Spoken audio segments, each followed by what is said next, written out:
వృషభ రాశి వాళ్ళు గనక చూసుకుంటే ప్రొఫెషనల్ రిలేటెడ్ మ్యాటర్స్‌లో చాలా ఇన్‌సెక్యూరిటీగా ఉంటారు.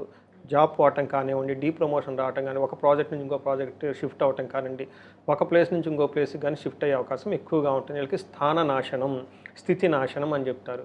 ఒకటి వీళ్ళకి ఆల్రెడీ జాబ్‌లో ప్రెషర్ ఉంది. ఎందుకంటే వీళ్ళకి ఉన్న రాశిలోని గురువు ఉండటం వల్ల. అయితే ఈ రాశి గురువు వీళ్ళు మారుతూ ఉన్నారండి. మనకి మే 14 నుంచి మారుతూ ఉన్నారు.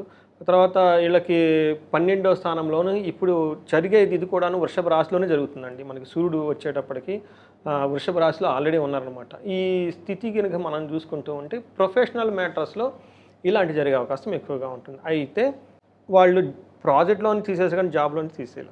నాకొచ్చిన కాల్ యూఎస్ నుంచి. ప్రాజెక్ట్‌లు సడెన్‌గా అయిపోయిందన్నారండి. మరి ప్రాజెక్ట్ అయిపోతే ఆటోమేటిక్‌గా మనకి సాఫ్ట్‌వేర్‌లో జాబ్ పోయినట్లే.